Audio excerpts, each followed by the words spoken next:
ಇವತ್ತಿನ ಫೋಕಸ್ ಫೈವ್ನ ಮೊದಲ ಸ್ಟೋರಿ ಇದು. ಡ್ರ್ಯಾಗನ್ ರಾಷ್ಟ್ರ ಚೀನಾದೊಳಗೆ ಪಂಚಭೂತಗಳ ತಾಂಡವ ಹಂತ ಹಂತವಾಗಿ ಶುರುವಾಗಿದೆ.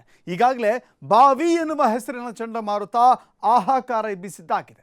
ಅದೇ ಚಂಡಮಾರುತಕ್ಕೆ ಸಾಥ್ ಕೊಡೋದಕ್ಕೆ ಇನ್ನೊಂದು ಸೈಕ್ಲೋನ್ ಯಮ ವೇಗದಲ್ಲಿ ನುಗ್ಗಿ ಬಂದಿದೆ. ಅಷ್ಟೇ ಅಲ್ಲ, ಗುಡ್ಡದ ಭೂತ ಕೂಡ ಸಮಾಧಿ ಸಾವಿನಾಟ ಶುರು ಮಾಡಿದೆ.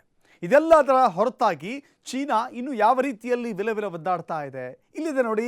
ಪಂಚಭೂತಗಳ ರೌದ್ರಾವತಾರದ ರೂಪಗಳು. ಭವಿಷ್ಯ ನುಂಗಿದ ಬಾವಿ ಈಗ ಮೆಸಕ್, ಗ್ರಾಮವನ್ನೇ ಸಮಾಧಿ ಮಾಡಿದ ಗುಡ್ಡದ ಭೂತ, ರಣರೌದ್ರ ರೂಪದಲ್ಲಿ ವಕ್ರಿಸಿಕೊಂಡು ಬರ್ತಿರೋ ಚಂಡಮಾರುತ, ಮನುಷ್ಯರನ್ನೇ ತೆಕ್ಕೆಗೆ ತೆಗೆದುಕೊಂಡ ಸೈಕ್ಲೋನ್, ರೊಚ್ಚಿನಿಂದ ಹರಿಯುತ್ತಿರುವ ನದಿಗಳು, ಮಾಲ್ ತುಂಬೆಲ್ಲ ಪ್ರವಾಹ ಪಿಶಾಚಿಯ ಅಟ್ಟಹಾಸ, ಆಟಿಕೆಯಂತೆ ತೇಲಿ ಬರ್ತಿರೋ ವಾಹನಗಳು, ಕಣ್ಮುಂದೆಯೇ ಕೊಚ್ಚಿ ಹೋದ ಸೇತುವೆ, ಭಾರೀ ಪ್ರವಾಹದ ನಡುವೆ ಮನುಷ್ಯನ ಬದುಕಿನ ಹೋರಾಟ, ಎತ್ತ ಕರುಳಿಗಾಗಿ ಪ್ರವಾಹದ ವಿರುದ್ಧ ಹೋರಾಟ, ಪ್ರವಾಹದ ಮಧ್ಯದಲ್ಲಿ ಸಿಕ್ಕಾಕಿಕೊಂಡಿರೋ ಜನ. ಇದು ಚೀನಾದಲ್ಲಿ ಸೃಷ್ಟಿಯಾಗಿರುವ ಹಾಹಾಕಾರದ ದೃಶ್ಯ. ಇದಕ್ಕೆ ಕಾರಣ ಬಾವಿ ಅನ್ನೋ ಚಂಡಮಾರುತ. ಒಂದು ಕಡೆ ಭಾರಿ ಗಾಳಿ, ಇನ್ನೊಂದು ಕಡೆ ರೌದ್ರ ರೂಪದ ವರ್ಷಧಾರೆ ಡ್ರ್ಯಾಗನ್ ರಾಷ್ಟ್ರವೇ ವಿಲವಿಲ ಒದ್ದಾಡುವಂತೆ ಮಾಡಿದೆ.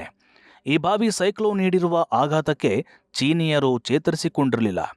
ಆಗಲೇ ಮೆಸಾಕ್ ಅನ್ನೋ ಚಂಡಮಾರುತ ಇನ್ನಷ್ಟು ರೌದ್ರ ರೂಪದಲ್ಲಿ ಬಂದು ಇಲ್ಲಿ ಅಬ್ಬರಿಸ್ತಾ ಇದೆ. ದೃಶ್ಯ 1, ದೃಶ್ಯ 2, ದೃಶ್ಯ 3, ದೃಶ್ಯ 4, ದೃಶ್ಯ 5. ಹೌದು, ಬಾವಿ ಚಂಡಮಾರುತ ಮೊದಲಿಗೆ ವಕ್ರಿಸಿಕೊಂಡು ಸರ್ವನಾಶದ ಟ್ರೈಲರ್ ತೋರಿಸಿತ್ತು. ಈಗ ಮೆಸಾಕ್ ಬಾವಿ ಮಾಡಿಬಿಟ್ಟಿದ್ದ. ವಿನಾಶದ ಅರ್ಧಂಬರ್ಧ ಕೆಲಸವನ್ನ ಈಗ ಮುಂದುವರಿಸಿ ದೈತ್ಯ ಚೀನಾ ಇನ್ನಷ್ಟು ಪತರಗುಟ್ಟು ಹೋಗುವಂತೆ ಮಾಡಿದೆ. ಈಗ ಚೀನಾ ಸ್ಥಿತಿ ಹೇಗಾಗಿದೆ ಅಂದರೆ, ಪದೇ ಪದೇ ಆಗ್ತಿರೋ ಜಲಾಘಾತದಿಂದ ಚೇತರಿಸಿಕೊಳ್ಳುವುದಕ್ಕೂ ಸಾಧ್ಯವಾಗದಂತಹ ಸ್ಥಿತಿಯಲ್ಲಿದೆ.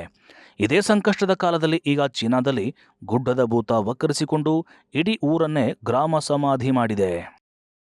ಸೈಕ್ಲೋನ್ ಮತ್ತು ಭಾರೀ ಮಳೆಯಿಂದಾಗಿ ಚೀನಾದಲ್ಲಿ ಅನೇಕ ಕಡೆಗಳಲ್ಲಿ ಭೂಕುಸಿತ ಕಂಡುಬಂದಿದೆ. ಅದರಲ್ಲೂ ಚೀನಾದ ವಾಯುವ್ಯ ಭಾಗದ ಗನ್ಸು ಪ್ರಾಂತ್ಯದಲ್ಲಿ ಗುಡ್ಡದ ದಿಢೀರ್ ಕುಸಿತದಿಂದಾಗಿ ಊರಿಗೆ ಊರೇ ಸಮಾಧಿಯಾಗೋಗಿದೆ. ಅದರಲ್ಲಿ 33ಕ್ಕೂ ಹೆಚ್ಚು ಜನ ಜೀವಂತ ಸಮಾಧಿಯಾಗಿದ್ದು, ಇನ್ನೂ 100 ಜನ ನಾಪತ್ತೆಯಾಗಿದ್ದಾರೆ. ಅವರ ಹುಡುಕಾಟ ನಡೀತಾ ಇದೆ. ಆದರೆ ಈ ಮಳೆ ಮತ್ತು ಭೂ ಕುಸಿತದಿಂದ ಅಲ್ಲಲ್ಲೇ ಹಸು ಹಾಗೆ ಬೇರೆ ಬೇರೆ ಪ್ರಾಣಿಗಳ ಶವ ನೋಡ್ತಿದ್ರೆ ಕರಳೆ ಹಿಂಡಿದಂತಾಗುತ್ತೆ. ಈ ಗುಡ್ಡದ ಭೂತ ಗನ್ಸು ಪ್ರದೇಶಕ್ಕೆ ಮಾತ್ರ ಸೀಮಿತವಾಗಿಲ್ಲ. ಮಧ್ಯ ಚೀನಾದ ಹುಬೈ ಪ್ರಾಂತ್ಯದಲ್ಲಿ ಮಾನ್ಸೂನ್ ಮಳೆಯೊಂದಿಗೆ ತೀವ್ರವಾದ ಬಿರುಗಾಳಿಗಳು, ಮಿಂಚು ಮತ್ತು ಅಪಾಯಕಾರಿ ಸುಂಟರ ಗಾಳಿಗಳು ಹಾನಿಯನ್ನು ಉಂಟು ಮಾಡಿವೆ. ಹುಬೈನ ಪ್ರಮುಖ ನಗರಗಳಾದ ಹುವಾಂಗ್ಮಿ ಮತ್ತು ಹುವಾಂಗ್ಯಾಂಗ್ಗಳಲ್ಲಿ ಚಂಡಮಾರುತವು ಹಾನಿಯನ್ನು ಉಂಟು ಮಾಡಿತು. ಕನಿಷ್ಠ 8 ಜನರು ಸಾವನ್ನಪ್ಪಿದ್ದಾರೆ ಅನ್ನೋ ವರದಿ ಇದೆ. ಪಂಚಭೂತಗಳ ಆರ್ಭಟ ಇಷ್ಟಕ್ಕೇನೆ ನಿಂತಿರಲಿಲ್ಲ. ಬದಲಾಗಿ ಚೀನಾದ ಪೂರ್ವ ಭಾಗದ ಗಾವೋಕ್ಸಿಯನ್ ಕೌಂಟಿಯಲ್ಲಿ ಭೂಮಿ ಪದೇ ಪದೇ ಗುಡುಗಿದೆ. ಅದು ಕೂಡ 2 ಗಂಟೆಯಲ್ಲಿ ಬರೋಬ್ಬರಿ 8 ಬಾರಿ ಭೂಮಿ ನಡುಗಿದೆ.